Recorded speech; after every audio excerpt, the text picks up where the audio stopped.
Muito bom estar aqui com os irmãos, uma alegria tremenda de fazer aquilo que eu mais gosto de fazer, estudar a Bíblia e fazer isso com vocês.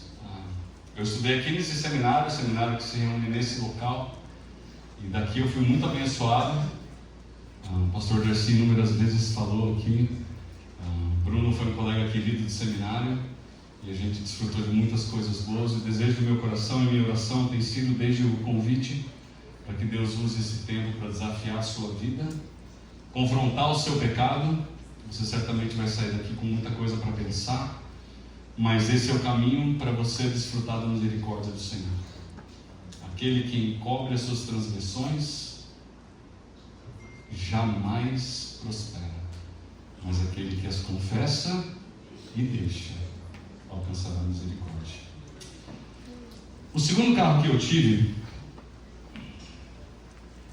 foi um Honda Accord EX. Carrão. Macio, confortável, espaçoso, teto solar, um motor grandão. Eu lembro que uma vez a gente viajou, 5 pessoas, cabia a mala de todo mundo, ainda espaço para todo mundo. Mas esse carro ele tinha um problema, pelo menos um, né? O proprietário anterior colocou nele um GNV. Você lembra o que é GNV? Alguns de vocês talvez até usem isso. E desde que ele fez isso, o carro começou a dar uma série de problemas, porque não foi um carro projetado para andar nesse tipo de combustível. E uma das coisas que acontecia com frequência era essa bendita luz acender quando eu andava com esse carro. Quando isso acontecia, eu sabia que eu ia ter algum tipo de despesa e que se eu não encostasse o carro em breve para arrumar, eu ia ter problemas muito sérios. Essa luz do painel ela indica que existe algo muito sério no motor que precisa ser visto com alguma urgência, sob o risco de um dano futuro maior se eu negligenciar. Agora eu posso lidar com essa luz no painel de duas maneiras. Eu posso mandar arrumar o motor e essa luz vai apagar, ou eu posso falar para o cara ir lá e desplugar a fonte de energia dessa luz, de forma que essa luz apaga, o sinal continua chegando, mas eu não vejo a luz no painel mais. Uma delas resolve o problema, a outra ignora o problema. Se eu resolvo o problema, o motor meio que volta à estaca zero. Agora, se eu desplugo a luz do painel para não ver mais aquela luz, eu posso simplesmente achar que não tem mais problema acontecendo ali. Quando o problema continua ali, ele vai se agravando cada vez mais, só que agora sem o alerta da luz. Depois da liderança piedosa de Josué, o povo de Israel caiu num ciclo de falhas que enfraqueceu a nação em todos os sentidos, militarmente, socialmente, espiritualmente, financeiramente e aí por diante. Se você lembrar, na época de Gideão, o povo era constantemente afetado por saques e roubos. Na época de Sansão, você vai lembrar que os filisteus eram o povo que mais atacava a nação de Israel. E o triste final do livro de Juízes é que a gente chegou a ter o ponto de tribo lutar contra tribo. Tamanho era o distanciamento do povo de Deus. Somente pela misericórdia divina que a nação de Israel não foi dizimada. E é nesse contexto que entram os livros de 1º e 2º Samuel. E esses livros contêm uma história meio que sobreposta de 3 homens da nação de Israel: Samuel, Saul e Davi. Samuel foi o último dos juízes, o primeiro dos profetas, o fundador da monarquia em Israel. Saul foi o primeiro rei de Israel e Davi foi o maior rei de Israel, motivo pelo qual Davi ocupa metade do livro de 1 Samuel e todo o livro de 2 Samuel. À medida que a história monárquica de Israel se desenvolve, as carreiras desses homens então se sobrepõem. Infelizmente, como vocês podem ver, em direções diferentes. Davi crescendo cada vez mais no seu relacionamento com Deus e Saul se afundando cada vez mais no seu egoísmo. A nação então influenciada pelas nações vizinhas e afundada nos seus pecados, rejeita a Deus como rei e pede a Samuel por um rei humano.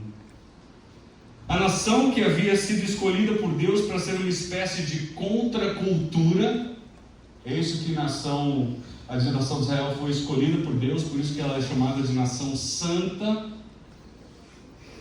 E em certo sentido é isso que você e eu somos chamados a ser, uma contracultura, alguém que caminha na direção contrária da cultura. Aqueles que assistem a série Chosen aí vão lembrar da introdução, que tem os peixinhos nadando numa direção, e aí a coisa vai mudando e você tem peixes nadando numa direção contrária.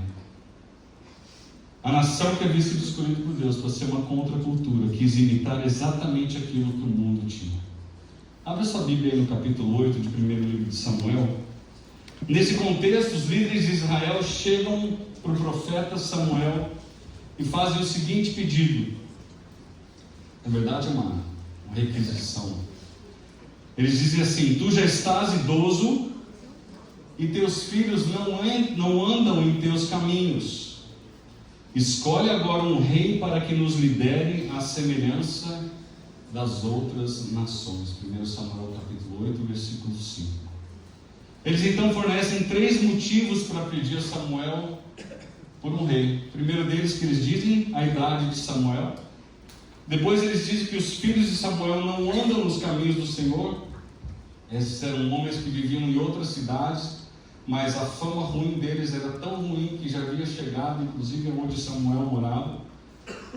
Em terceiro lugar, se você quiser olhar um outro versículo que fala a mesma coisa, o versículo 20 do capítulo 8, eles estavam querendo um líder militar. O texto diz assim: seremos como todas as outras nações, um rei nos governará e sairá à nossa frente para combater em nossas batalhas.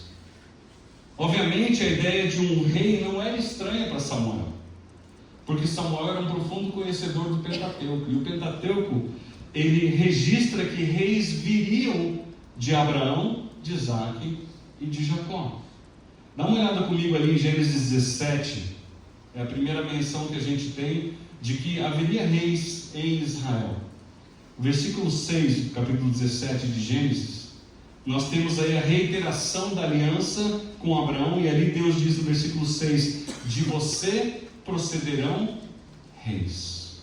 Um pouco mais para frente, no capítulo 35, nós temos Deus falando aí agora com Israel, o antigo Jacó, fazendo uma promessa semelhante. Olha o versículo 11 do capítulo 35.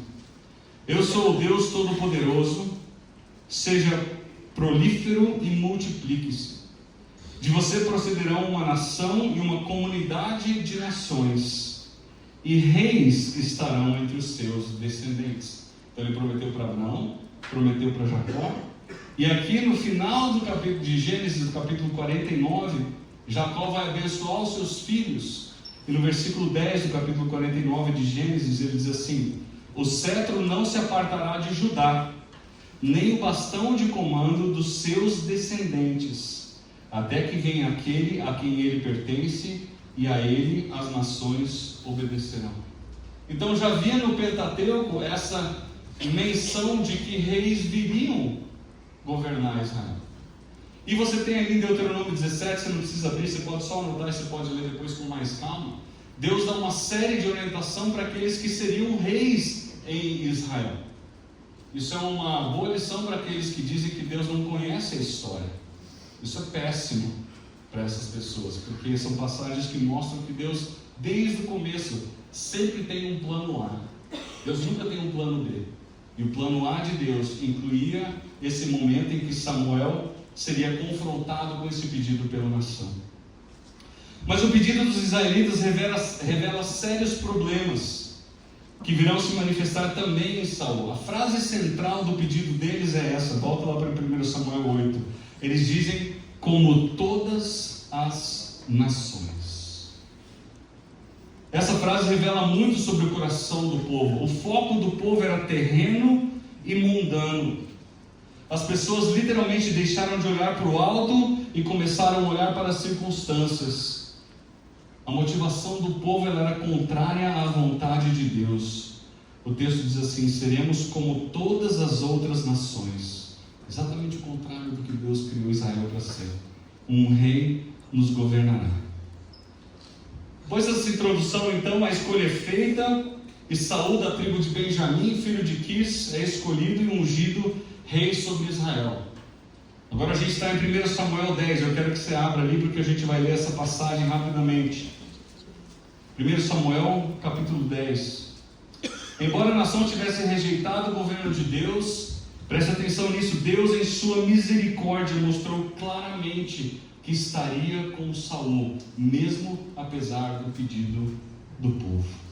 Observe comigo os versículos 2 a 8 do capítulo 10, e a gente vai ver a provisão de Deus prometida a Saul. Hoje, quando você partir, Samuel falando para ele, encontrará 2 homens perto do túmulo de Raquel, em Zelza, na fronteira de Benjamim. Eles lhe dirão: as jumentas que você foi procurar já foram encontradas. Agora seu pai deixou de se importar com elas e está preocupado com vocês. Ele deixou de se preocupar com as jumentas e agora está preocupado com o jumento, né? Ele está perguntando: como encontrarei meu filho? Aqui então nós temos Deus claramente dizendo para Saul: eu estarei com você para resolver os seus problemas. Olha os próximos 2 versículos, versículos 3 e 4. Então dali você prosseguirá para o carvalho de Tabor, 3 homens virão subindo ao santuário de Deus em Betel, e encontrarão você ali. Um estará levando 3 cabritos, outro 3 pães, outro uma vasilha de couro cheia de vinho. Eles o cumprimentarão e oferecerão 2 pães que você deve aceitar. Nessa segunda parte a gente vê Deus prometendo a Saul que proveria para as necessidades dele. Se em primeiro lugar Deus estaria com ele para resolver seus problemas, Deus promete também suprir as necessidades dele. Versículos 5 a 7. Depois você irá a Gibeá de Deus, onde há um destacamento filisteu. Ao chegar à cidade, você encontrará um grupo de profetas descendo do altar num monte, tocando liras, tamborins, flautas e harpas. E eles estarão profetizando. O Espírito do Senhor se apossará de você, e com eles você profetizará em transe, e será um novo homem. Assim que esses sinais tiverem se cumprido, faça o que achar melhor, pois Deus está com você. Nesse terceiro momento, então, a gente vê Deus provendo para ele o poder necessário para ele servir a Deus. E no versículo 8, então, a gente tem Deus fechando essa promessa para Saul: vá na minha frente até Gilgal, depois eu irei também para oferecer holocaustos e sacrifícios de comunhão, mas você deve esperar 7 dias até que eu chegue e lhe diga o que fazer. Então Deus claramente aqui, ele faz 4 promessas a Saul. No versículo 2 ele diz que estaria com Saul para resolver seus problemas. Versículos 3 e 4, ele estaria com Saul provendo para suas necessidades. Versículos 5 a 7, provendo o poder necessário para Saul servir a Deus. E no versículo 8, Deus diz claramente que para Saul fazer aquilo que o agrada, o rei precisa ouvir a orientação do Senhor e esperar de forma obediente. Quando a gente olha para tudo isso, começa a ficar mais claro que, embora o povo tivesse rejeitado a Deus, Deus fornece a Saul uma condição muito favorável para o sucesso. Observe comigo. Ele tinha a orientação de Samuel. Samuel era juiz, profeta, um fundador de uma escola de profetas, um homem experiente que temia e amava o Senhor. Em segundo lugar, ele tinha capacitação vinda do próprio Deus, como a gente viu aqui nos versículos 5 a 7 do capítulo 10. Em terceiro lugar, a Bíblia vai falar em 1 Samuel 9 que ele tinha várias qualidades pessoais. Ele era um homem forte, ele era um homem alto, um homem que se destacava entre os outros. E em último lugar, ele tinha apoio do povo. Embora um povo cego, ele tinha um apoio. Ou seja, Saul tinha tudo que era necessário para ele ser uma pessoa bem-sucedida naquilo que ele fizesse. Orientação pastoral, a gente pode dizer, capacitação divina, qualidades pessoais e apoio das pessoas ao seu redor. Certo comentarista disse: nenhum homem teve uma oportunidade maior do que Saul, e nenhum homem se tornou um fracassado maior do que Saul. Eu quero que você pare por um instante e avalie as últimas coisas que eu disse. Saul tinha o que era necessário para a sua felicidade. Eu falei de 4 coisas: orientação bíblica, capacitação do Senhor, qualidades pessoais e apoio das pessoas ao seu redor. Mas Saul não foi um homem bem-aventurado. Embora ele tivesse tudo isso a seu favor no início da sua vida como rei, o final da vida de Saul foi trágico e vergonhoso. Saul desperdiçou as oportunidades, desgraçou a sua própria vida e desgraçou a vida daqueles ao seu redor, o que normalmente acontece quando a gente peca. Dentre eles Samuel, Davi e Jonas, 3 homens piedosos. Para tanto, eu quero começar esse tempo com 2 frases que vão marcar os nossos estudos nesses dias. Uma delas eu já falei aqui no grupo de casais certa vez, e a outra tem acompanhado na minha vida cristã por bastante tempo. A primeira delas diz que o pecado te levará para mais longe do que você deseja ir, lhe manterá longe mais tempo do que você deseja ficar, e lhe custará mais caro do que você está disposto a pagar. Vamos ler juntos isso? O pecado te levará para mais longe do que você deseja ir, lhe manterá longe mais tempo do que você deseja ficar, e lhe custará mais do que você está disposto a pagar. A outra frase do pastor Jairo Cáceres, ele diz assim: o ambiente influencia, mas ele nunca é determinante para as minhas escolhas. A gente vai ver que Saul foi extremamente influenciado pelas pessoas, e uma coisa que ele fez foi culpar essas pessoas algo que é errado. Então eu quero rapidamente ver com você 3 momentos da vida de Saul, cronológicos aqui, que resultaram na sua desgraça pessoal. Logo no primeiro momento, a luz do painel acende para Saul, mas ao invés de resolver o problema do motor, Saul manda desplugar aquela luz do painel. No caso dele, a resolução do problema seria o arrependimento e a confissão do seu erro ao Senhor, mas a gente vai ver que ele não faz isso. Olha comigo as 3 situações, e eu quero usar para esse tempo aqui uma ilustração que o pastor Charles Swindoll usou. Ele usa uma figura muito clara no seu comentário bíblico, dizendo que Saul ele vivenciou uma erosão sem nada fazer para evitá-la. A erosão ela é silenciosa, ela é lenta, mas ela é devastadora. Ela normalmente não é percebida até uma medida do que era antes e do que é agora. E ela sempre trabalha em silêncio. A pessoa que vive uma vida em erosão, ela permite que a erosão ocorra por suas ações e por suas decisões. A pessoa sabe o que está fazendo de errado e que precisa parar com aquilo. Ela sabe que não pode continuar e que isso começa a custar caro com o tempo. Mas ela trata a erosão com desprezo. A pessoa em erosão, ela começa a buscar atalhos para a sua vida. E 5 coisas caracterizam essa pessoa. Depois eu posso passar os slides para vocês sem problema nenhum.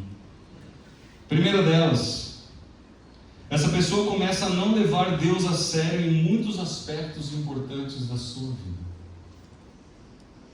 Para essa pessoa, em segundo lugar, as ordens de Deus parecem mais como sugestões e não ordens. Em terceiro lugar, detalhes dados por Deus soam como: escolha o que você achar melhor fazer. Em quarto lugar, quando Deus diz tudo para essa pessoa, não precisa ser tudo. E em quinto lugar, quando confrontada, essa pessoa normalmente culpa terceiros, racionaliza e busca desculpas pelo seu pecado. Essa é a marca da pessoa que está em erosão. E Saul comete uma série de erros consecutivos por não seguir a Deus. E ele não faz qualquer coisa para mudar de rota, até ser tarde demais. Pelo contrário, Saul se afunda cada vez mais em seus pecados, até que Deus remove dele o reinado de Israel.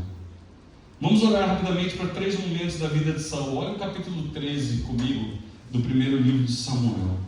Nós vamos olhar o capítulo 13, 14 e 15.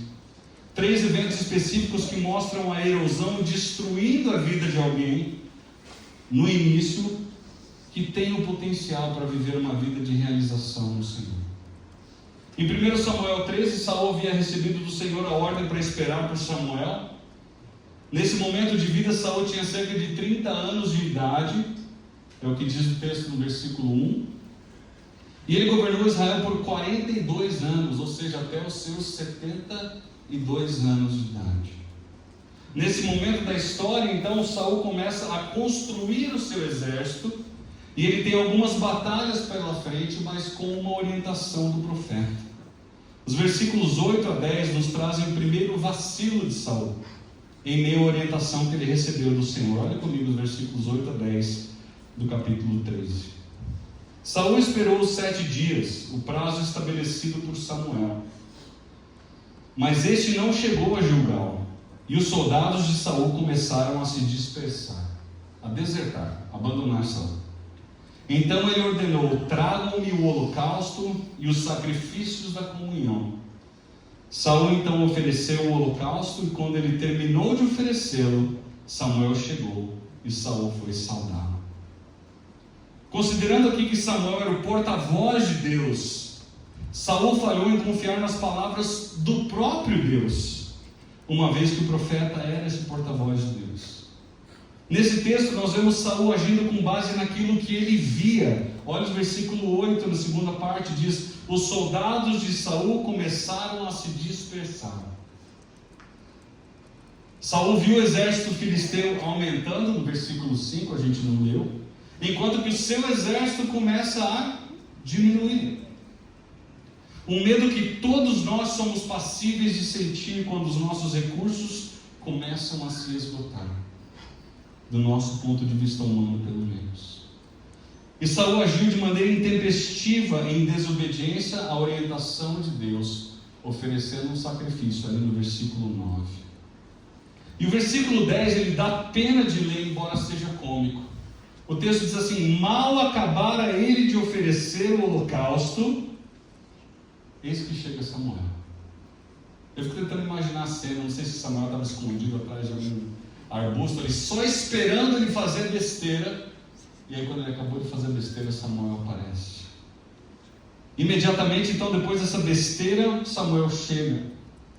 Qualquer que tenha sido a pressão ou não, a advertência de Samuel, no capítulo 12, versículo 25, você não precisa ler, pode ler depois, começa a acontecer.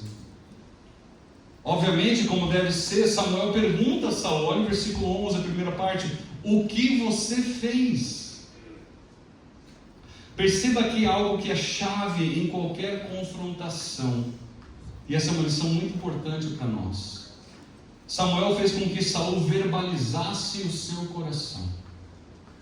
A pergunta ela é precisa, mas as palavras de Saul vão revelar mais sobre o ocorrido do que apenas o fato de que ele sacrificou no lugar de Samuel. Perceba aqui que Saul tem a oportunidade de reconhecer o seu erro. Vamos dizer assim, a bola está pingando na pequena área para ele. A pergunta do mecânico se ele quer consertar o motor ou desplugar a luz foi feita. Aquela luzinha voltou a piscar. Olha a resposta de Saul, olha no texto, versículos 11 e 12. Quando vi que os soldados estavam se dispersando, e que você não tinha chegado no prazo estabelecido, e que os filisteus estavam reunidos em Micmas, pensei: agora os filisteus me atacarão em Gilgal, e eu não busquei o Senhor. Por isso, olha o que ele diz: senti-me obrigado a desobedecer a Deus. É isso que ele fala. Eu tenho 3 filhos, né? O pastor Darcy mencionou eles, e muitas vezes eles querem dar desculpa dos pecados deles. Principalmente para a Helena, que é mais velha, às vezes eu chego para ela e falo assim: Helena, é verdade, realmente, se você chegar diante de Deus e falar, foi por isso, Deus vai falar, é verdade, nesse caso pode desobedecer. E ela faz aquela cara de, não faz sentido nenhum isso. Mas isso é o que o Saul está tentando fazer. Justificar a sua desobediência. Saul racionaliza o seu pecado. E essa é uma marca da erosão. Tentar sempre justificar os nossos erros. A pessoa que não para assumir a sua culpa é alguém que se encontra em erosão. Racionalizar significa tentar explicar ou justificar uma conduta através de razões lógicas, mesmo que não sejam apropriadas. A luz do painel não estava apenas acesa para Saul, ela estava piscando. E Saul tinha uma oportunidade de resolver o seu problema, mas ele escolhe ignorar aquela luz do painel. Ele racionaliza o seu erro. Alguns comentaristas vão dizer que ainda estava até dentro do prazo que Samuel havia estipulado para ele. Mas Saul, se guiando por vista, ele racionaliza aquilo que ele faz. Provérbios 28:13, que foi o versículo que nós lemos, nós falamos de cabeça aí no começo. Diz: quem esconde os seus pecados não prospera, mas quem os confessa e os abandona encontra misericórdia. Ou então na revista atualizada, que foi a que a maioria de nós decorou aqui: quem encobre suas transgressões jamais prosperará, mas quem as confessa e deixa alcançará misericórdia. Sabe que enquanto eu estudava para esse texto, eu começo a me perguntar se Salomão, quando compôs esse provérbio, ele não estava pensando em Saul e em Davi, porque o contraste se encaixa perfeitamente entre os dois aqui. A resposta de Samuel deve ter entrado como uma faca em Saul. Olha o versículo 13: agiste como um tolo. Marquem essas palavras nesse momento da vida de Saul. Ele tinha cerca de 32 anos de idade quando isso aconteceu. Agiste como um tolo. E ele continua: desobedecendo ao mandamento que o Senhor lhe deu. Esse foi o pecado de Saul. Lembra-se da nossa frase? O pecado vai te levar para mais longe do que você deseja ir. Lhe manterá longe mais tempo do que você deseja ficar. E vai te custar muito mais do que você está disposto a pagar. A consequência, ela sempre vem no tempo de Deus. Versículo 14, Samuel vira para ele e fala assim: mas agora o seu reinado não permanecerá. Comentando sobre esse versículo, Warren Wiersbe vai falar assim: este foi o início do fim do reinado de Saul. Se Deus não podia confiar nele nas pequenas coisas, como poderia ele estar à frente do reinado? Que triste. Vá para o capítulo 14, a gente não vai ler o capítulo 14, mas é só para você ter um gostinho, você pode ler depois. Nesse capítulo, Saul faz um voto irracional e quase mata o seu filho Jonatas, de novo por agir de maneira intempestiva, totalmente imatura. Não fossem os soldados leais a Jonatas, Saul teria matado o seu próprio filho, numa atitude, desculpa o termo, imbecil. E eu quero terminar com esse capítulo 15, aqui onde eu quero concentrar a maior lição que a gente vai falar hoje, nessa manhã. Nós temos nesse capítulo 15 novamente uma demonstração de um coração não ensinável por Saul. Um coração que, mesmo percebendo as besteiras, ele se aprofunda no mesmo caminho pecaminoso, observando então a erosão aumentar cada vez mais. O problema é que a luz do painel foi desplugada pelo próprio Saul. Aqui tem deixa eu pegar uma foto na internet aqui, né? Pluguezinho lá, tirou do painel, acabou, a luz não vai acender mais. Alguns problema resolvido. Não é. Para Saul talvez fosse problema resolvido. O sinal continua chegando de que há problema no motor, mas uma vez que Saul desplugou essa luzinha, ele não é mais avisado, ele não vê mais essa luz. Capítulo 15, então, no versículo 1, Samuel lembra Saul de que Deus é quem está dando as ordens para ele. Olha comigo o versículo 1: eu, Samuel, sou aquele a quem o Senhor enviou para ungí-lo como rei de Israel, o povo dele. Por isso, escute agora a mensagem do Senhor. Deus está sendo simples e direto com Saul. Quem está falando é o próprio Deus. E Samuel está dizendo: é melhor que você ouça, Saul. De maneira muito sucinta, Samuel disse que Saul, por ordem de Deus, deveria fazer com que os amalequitas pagassem por tudo que fizeram a Israel. Versículo 2. Quando os israelitas saíram do Egito. E novamente a ordem clara, olha o versículo 3: agora vão, ataquem os amalequitas e consagrem ao Senhor para destruição. Muito claro o texto. Tudo o que lhes pertence. Olha a palavrinha tudo. Não os poupem, matem homens, mulheres, crianças, recém-nascidos, bois, ovelhas, camelos e jumentos. De repente, você lê novamente que Saul escolheu obedecer parcialmente a Deus. Sabe aquela leitura que você fala, não é possível? Sabe quando você fala para o seu filho, você acabou de dizer para ele não fazer alguma coisa, ele vai lá e faz exatamente, você fala assim, não é possível que eu estou vendo isso. Aliás, essa é uma das frases que eu falo com uma certa frequência em casa aí, mas pela graça de Deus, isso aí vai parar em algum momento. Amém.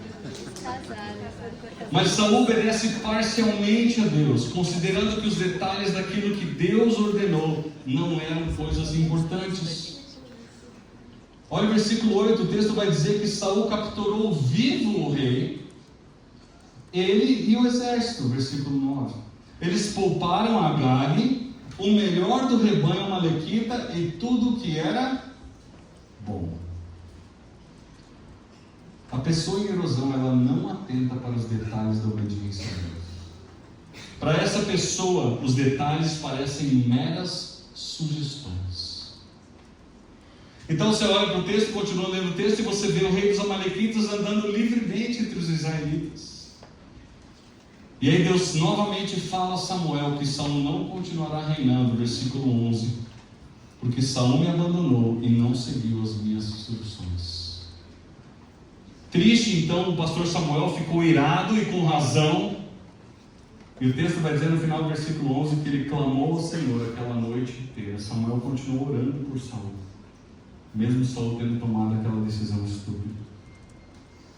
E quando Samuel vai confrontar Saul, a surpresa. Olha o versículo 12, a segunda parte. Samuel pergunta onde está Saul. E você fala, Saul está lá arrependido, de joelho no chão, pedindo ao Senhor que tenha misericórdia dele. É isso que você lê aí? Não. O texto vai dizer, Saul foi para o Monte Carmelo, preste atenção, onde ergueu um monumento em sua própria honra. Percebam o que a erosão causa na pessoa que não se arrepende. O coração de Saul é revelado em seus atos, como o nosso coração é revelado na nossa forma de falar, na nossa forma de agir, na nossa forma de tratar outras pessoas.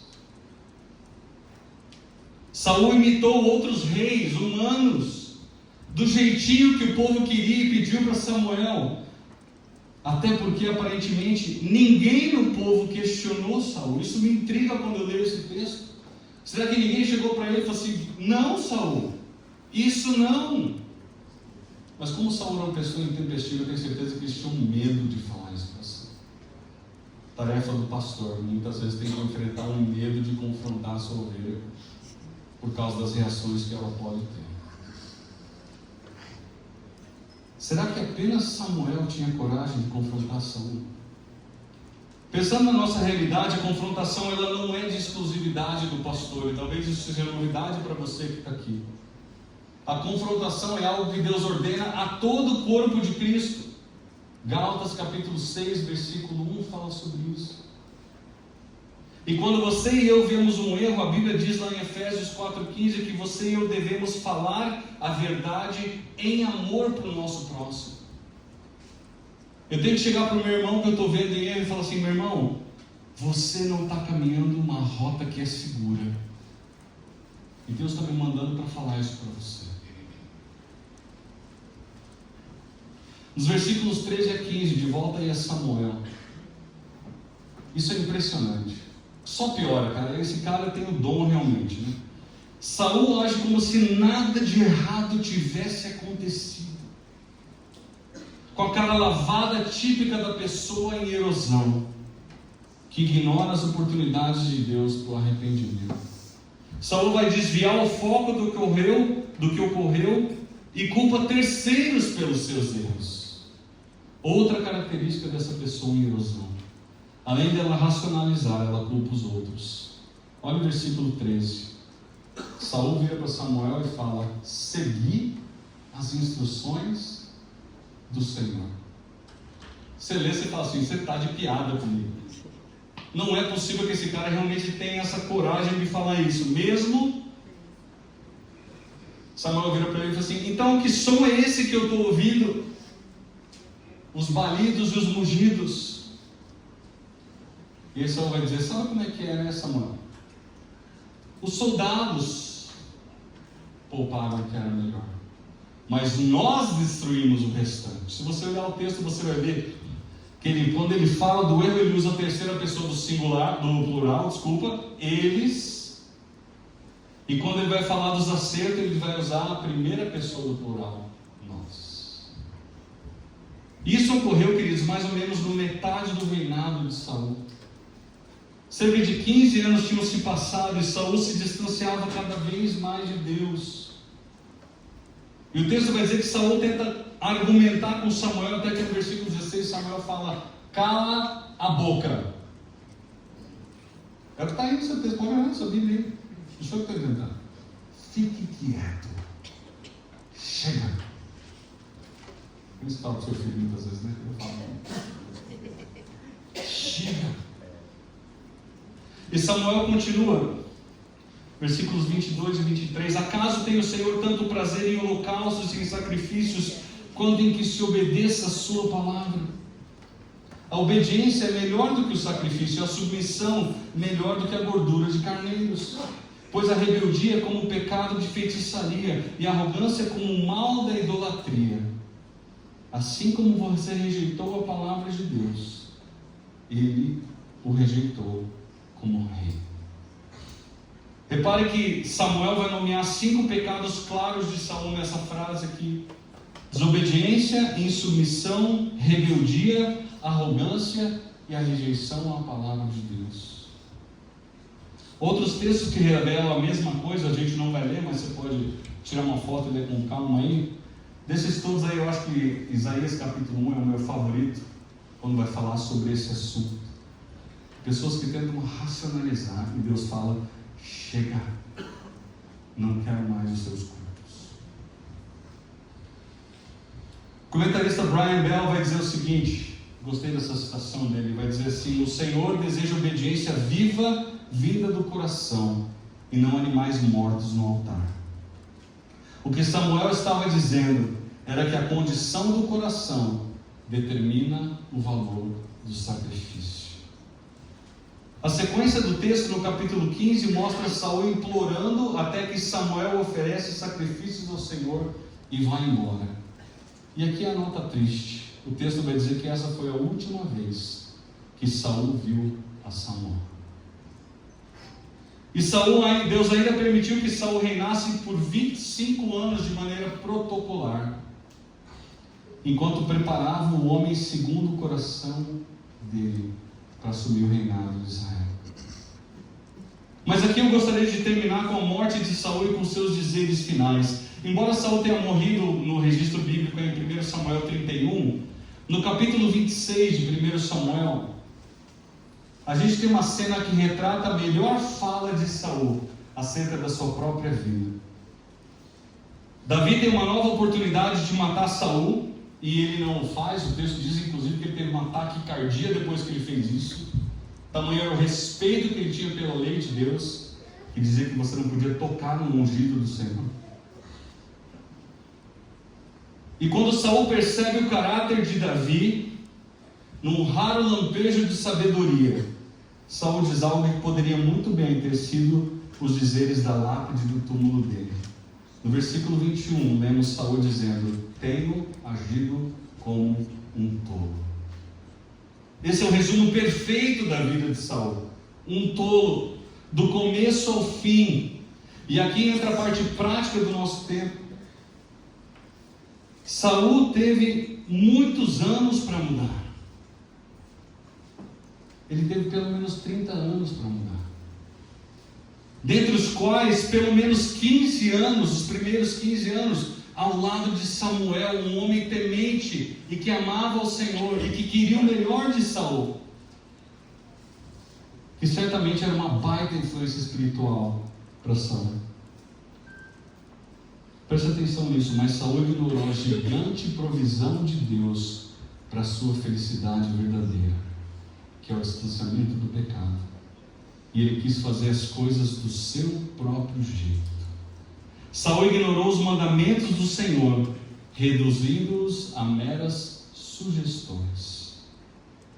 Saul buscou atalhos para sua obediência ao Senhor e chegou ao ponto de criar um memorial em sua homenagem, mostrando claramente quão longe de Deus o seu coração se encontrava.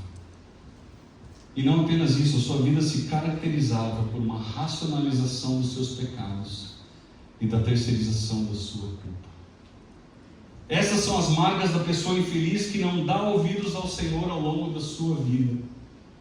E a pergunta que eu faço para você hoje é: quanto tempo você tem de igreja e você se encontra numa trajetória semelhante a Saul em muitos aspectos da sua vida? Ao invés de você confessar o pecado, você terceiriza o pecado, você racionaliza o pecado, você busca desculpas para aquilo que você faz. Sabe o que é interessante na história daquele carro que eu tive?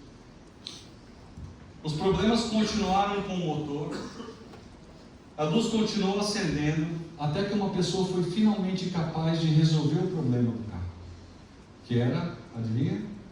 O GNV. Algo que me fez comprar o carro. Eu falei: opa, gasolina mais barata, né? O carro nunca mais deu problema depois que ele tirou o GNV. Olha isso. E nessa altura eu já havia doado o carro para uma missão. Você fala presente de grego, né? Mas um colecionador entrou em contato com essa missão, porque sabiam que ele estava com esse carro e conseguiu vender o carro por uma boa quantia. E essa quantia abençoou essa missão. Eu estou terminando aqui, mas eu queria que você olhasse comigo 1 Crônicas, capítulo 10, versículos 13 e 14, onde a gente tem um resumo paralelo aí à morte de Saul. 1 Crônicas 10, versículos 13 e 14. O texto diz assim: Saul morreu porque foi infiel ao Senhor. Não guardou a palavra do Senhor e chegou a consultar uma médium em busca de orientação, em vez de consultar o Senhor.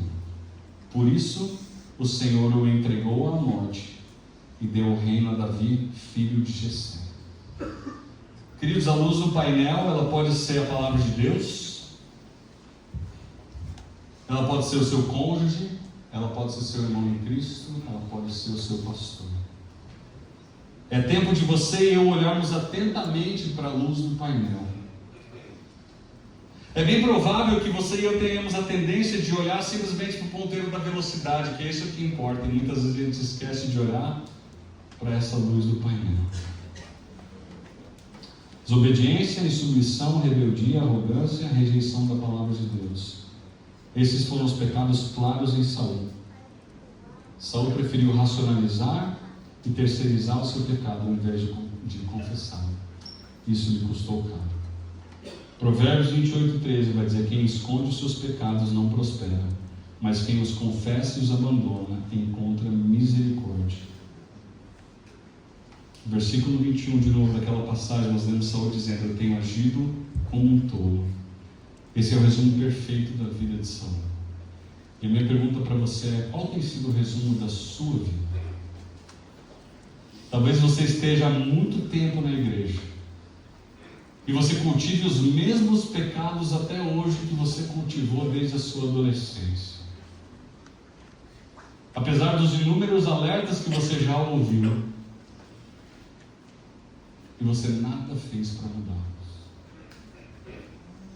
Talvez seja o momento de hoje você chegar para Deus e falar: Deus, eu preciso dar um basta nessa situação.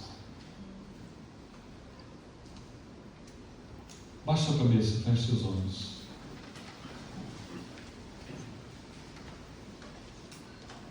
Quero perguntar para você: será que você é alguém que racionaliza os seus erros? Se isso é a realidade da sua vida, você precisa parar agora e confessar o seu pecado a Deus. Será que você é alguém que tem o hábito de terceirizar os seus erros? Se essa é a realidade da sua vida, você tem que parar nesse momento, confessar o seu pecado a Deus.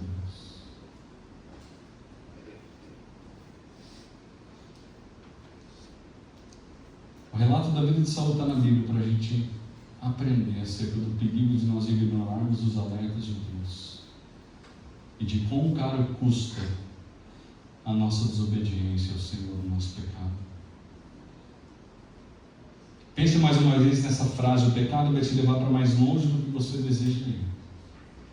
Vai te manter longe mais tempo do que você deseja ficar. E vai te custar muito, mas infinitamente mais caro do que você está disposto a pagar. Vamos orar. Deus,